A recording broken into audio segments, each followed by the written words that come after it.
No text back. Yeah, she don't get no text.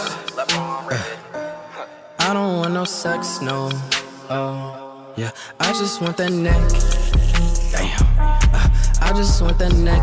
Oh, baby, I don't want no sex. The psychopath I met on Tinder still haunts me. Wow. So that story in itself is already clucked. Because you're talking about a psychopath, right? Red flag. And then you're talking about Tinder. Red flag! Jesus. So,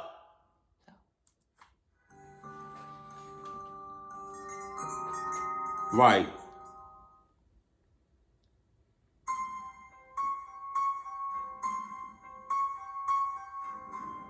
I met a guy on Tinder, and we really started to hit it off. We'd been chatting for a few weeks and even discovered we had a few mutual friends. I was pretty intoxicated one night, was feeling social and decided to drive to his place to meet him for the first time. Really? Once I got there, we talked. Really? You're gonna meet somebody. First of all, back up. So you're gonna meet somebody right on Tinder, which is a cluck app, right? And the people that made that app they're clucked, right? But you was already, did you say you was already intoxicated? Really, bruh? Come on. There's that, right? It's just a whole lot of red flags that just happened in like 2 seconds. Then you go to the guy's house by yourself.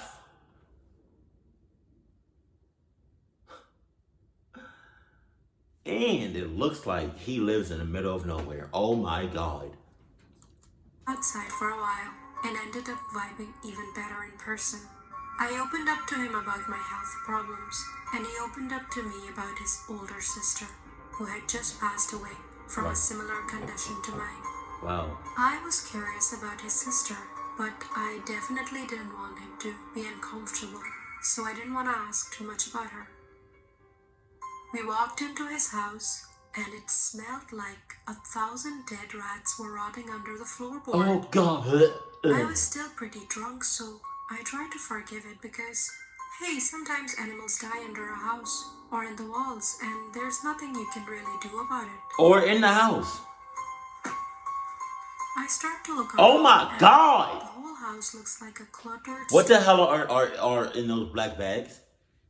Sus! I have a question.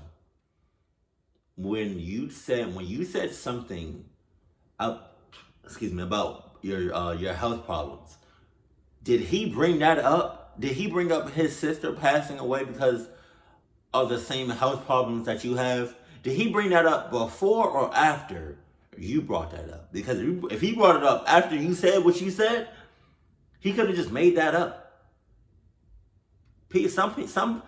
Some people are really good liars and can lie pretty much on the spot. Unit. He takes me to his room, which is seemingly normal, but I was so drunk that as soon as I hit the bed, I fell asleep. Of course. I woke up around 10 a.m., feeling very sober, and started to look around the room. I noticed that only girls' clothes were hung in his closet. Wow! I started to assume I've possibly been cheated with. Then I see a giant black binder on his nightstand. When he woke up, I decided to jokingly ask him, "What's in that giant binder?" Turns out, it was every single episode of Golden Girls printed out. Wow. He said he read it at work, and it's the only show he'll ever watch. It was his sister's favorite show, and they both used to watch it together. I asked him what he did for work, something I definitely should have known by this point, and he dodged the question. What? I sat up and looked at the pillow I'd been cozily sleeping on. It had no pillowcase and was covered what looked to be old blood. You got syphilis. It looked like that the blood had been coughed onto it. You got herpes. I started putting the unpleasant pieces together and asked as sensitively as I could, "Hey, was this your sister's room? I noticed the clothes in the closet." "Yeah, and this is her bed. Oh my I God. haven't changed or washed anything. Oh It my. just makes me feel better to be in her bed. Oh This my. is actually where I..." Oh my God. This guy is sick.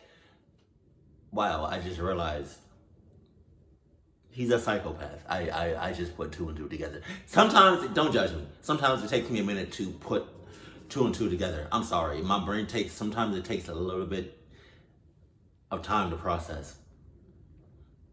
Wow, that's really disturbing. Oh my God.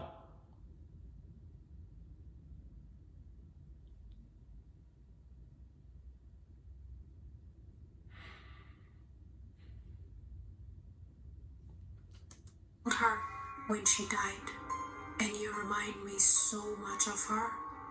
I really, really like you. He was on some incest type shit. At that point, I felt really sorry for him, and I had no idea that he was so close to his sister. It seemed that he was suffering a lot and clearly needed help. He then slowly started coming close to me and casually tried to hook up with me. What? I was feeling very uncomfortable at that point, so I pushed him away. Doing so, my phone fell on the floor. I bent down to grab my phone. Oh God! Under the bed was the rotten corpse of his dead sister, staring right at me. I wanted to scream really loud, but I kept quiet. I have no idea how I controlled my fear and pretended that everything was normal. I reached for my bag to quickly use my inhaler. He kept staring at me. There was a weird smile on his face, and he told me that his sister used to have one of those. My mind was racing to think of ways to get out of there. I asked him if he could get a glass of water for me. He said all right and went to the kitchen to grab a glass of water for me. As soon as he went to the kitchen, I grabbed my bag and got out of there.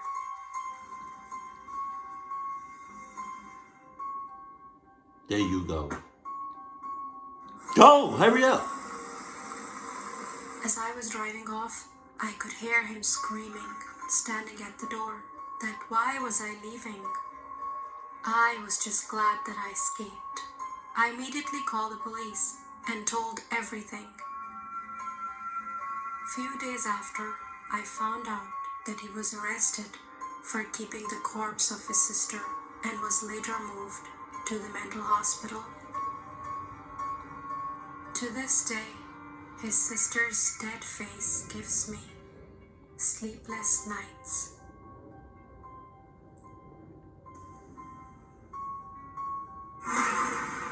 I knew that was coming. I knew it. Hi everyone, I hope you enjoyed the story. Don't forget to comment and subscribe to my channel if you haven't already. I'll see you again with another creepy story. Until then, bye!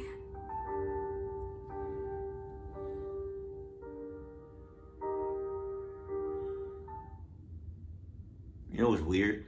No, true. But also kind of scary is that there's real people out here like him.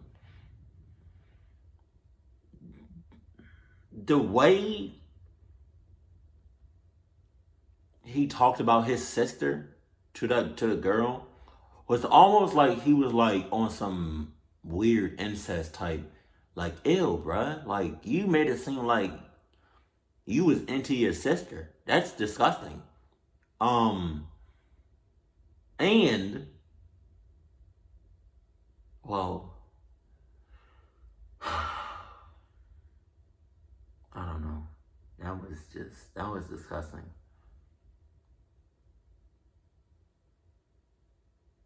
Truth be told, it was a number of of red flags that I noticed, but I don't know why she didn't notice.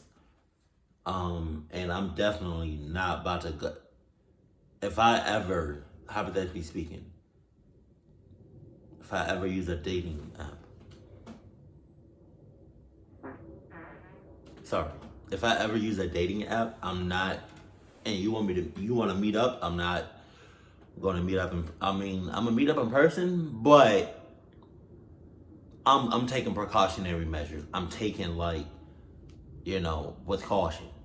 I'm taking baby steps. And I'm not going alone. And if you live in the boondocks or somewhere that's like completely cut off or next to some woods, I'm not meeting you. I don't care if I'm with like 10 people. I'm not.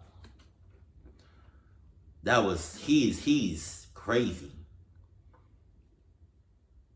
Talk about letting go. Oh my God.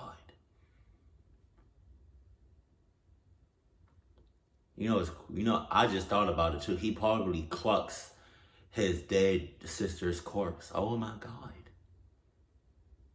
He's sick.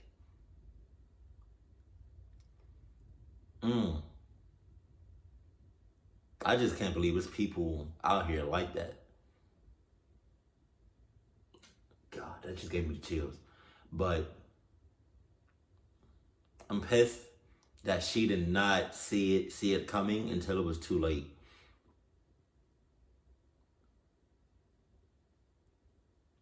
God, I keep getting, this story was disgusting and it was very creepy. I'm done with this story. Oh my God, ew, bruh. Oh, that's what I was gonna say something else. Because of what happened to her and what she seen and what she felt, she better hope she doesn't have no sleep paralysis. Because what if she has sleep paralysis and the dead girl is in her dreams? You know what I mean? Like, or she wakes up in sleep paralysis and she sees the dead girl. Oh my God. She's clucked for life. She's not only clucked for life, but her dreams are clucked. Oh my God. If I was her, I would be scared to go to sleep every single night. They will have to make something for me in order for me to stay up 24/7 for the rest of my life. I'm not going to sleep. I can't. I refuse. If I go to sleep, I might as well just kill myself.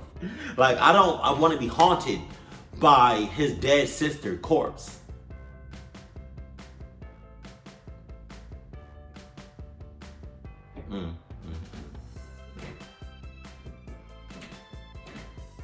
May God be with you. Keep it cool, keep it classy, and I love you. Stay happy. My family.